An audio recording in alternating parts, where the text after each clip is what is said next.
Can the Warriors beat the only undefeated team in the NBA right now? Tonight we're playing against the Cavaliers, the only team that hasn't lost yet this season. Probably the most electrifying one and surprising as well, because I think everyone expects the Cavaliers to be good, but not this good. And today we're going to talk on how we beat them. What are the connections that we have between the Cavs, and there's one unique thing that has happened in the summer that connects both teams, and we're going to discuss that today.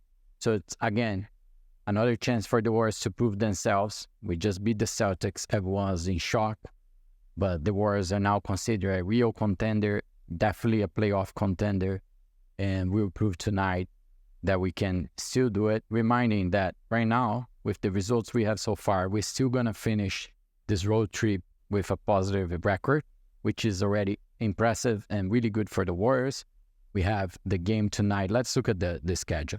So we have the game tonight, and then we will play against the OKC on Sunday, another road trip, the last one, and then we are back to the Chase Center where we face Klay Thompson and the Dallas Mavericks. To wrap next week against the Memphis Grizzlies, Jay Moran, and we know the rivalry that created over the last couple of years between these two teams. So tough games ahead yet, but I think the Warriors has more than proved that they are capable of surprising. They have a roster for that. They have a strong team and strong coach right now. And the coach, keep that word in mind, because they are the connection that we have between these two teams that are facing tonight, the hottest teams, together with OKC, let's be honest, in the NBA right now. So talking about the game as you already seen on the screen tonight, 4:30 p.m. Pacific or 7:30 if you're in the East Coast. You're going to need NBA League Pass to watch it, unless you are in Ohio, in Cleveland, and you can watch in some local sports TV. And that's the injury report. So the Cavaliers are expecting to come with basically the entire power that they have right now. When you look to the previous games, they have basically rotated their unit among 9 players, and their starting 5 is going to be intact. The Warriors have one key point which could change the whole game, and it would be a big miss if he's not playing tonight. That is Draymond Green. The Anthony Melton, great player, hasn't been playing. He's going to be reevaluated soon. We're going to know more, but he's out, confirmed for tonight. And then we have both Brandon Porzingis and Draymond Green questionable. If one of them don't play, it's obviously a big loss for the Warriors, but especially Draymond Green. I said in the past video here, he has been doing a case for a defensive player of the year, leading the Warriors defense, which is our main part right now. So obviously if Draymond Green is not playing, we need to rethink, and it's going to impact a lot Steve Kerr's strategy for this game. When you look at the stats of the regular season right now, it gives you a flavor of what this game is going to be about. The Cleveland Cavaliers is leading the NBA in offense, in points per game, and the Warriors are being very strong in the defensive side. We are also there in the mix of the stats for the offensive side, but definitely leading and across those top ones when you look for the defense, the rebounds, the blocks per game, and everything related with the defense side. And a lot of that is connected with what we said here before, the mindset of the players, the style and type of players that we brought over the season, and also Jerry Stackhouse, that was added as an assistant coach and has a very mindset for that, and it's a great assistant coach for the Warriors, and we are seeing the results. So beyond that, I think Cavs and the Warriors, they were part of what we can call, in my opinion, and off the court, the best win-win trade we had this season so far. Remember, the Warriors brought 2 assistant coaches, right, in this summer, Jerry Stackhouse and Terry Stotts. One is focusing on offense and the other one in defense. The Warriors have made massive improves on both ends. And on top of, and why that actually we brought those 2 guys? Because we lost Kenny Atkinson. And where is Kenny right now? He's the head coach for the Cavaliers. So the Cavaliers are doing great with their new head coach, and the Warriors are doing great with the assistant coach that they were able to bring it in because Kenny was leaving. So I think it was a massive, you see the connection there. So you expect Kenny Atkinson to know everything about the Warriors, like how the players' individual characteristics, and a lot of our roster was there before when he was part of the organization. So it's going to be a very chess game between Steve Kerr and Kenny. And Steve Kerr that has, I got to praise him on this point here, because when you look to the NBA right now, there are so many head coaches that are in big teams and teams that are doing well, that they're previously part of the Warriors organization under Steve Kerr belt.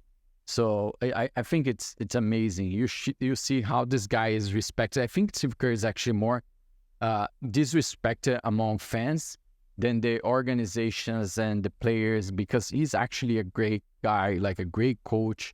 And I think when you see teams coming to bring assistant coaches of the Warriors to be their head coach, it shows that whatever he's implementing is making history, is working.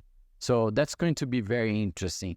And the way that we're going to beat the Cavaliers today, in my opinion, is the roster, right? Is the depth of our roster. I said here earlier in this video, Cavaliers have been rotating 9 players, and we have seen that the Warriors have used this to beat other teams, right? We have rotating usually around 13 players.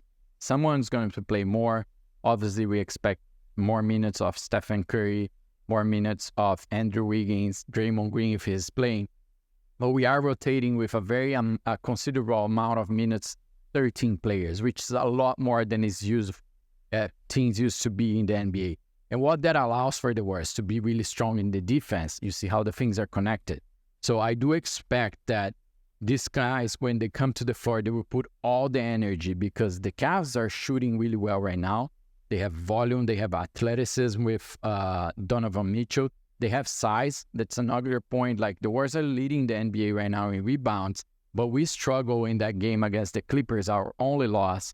And it was one of the games where actually we face a real big center, a good one, considering the options in the NBA right now. And tonight we are facing Jarrett Allen, and they also have Evan Mobley. If I didn't confuse the name, but 2 big guys, part of the starting 5 for the Cavs. So the Kevin Looney, Tracy Jackson, Wiggins, everyone that is part of that rebounding process for the Warriors and boxing out, they will have to step up, because size will be a big thing in this game as well.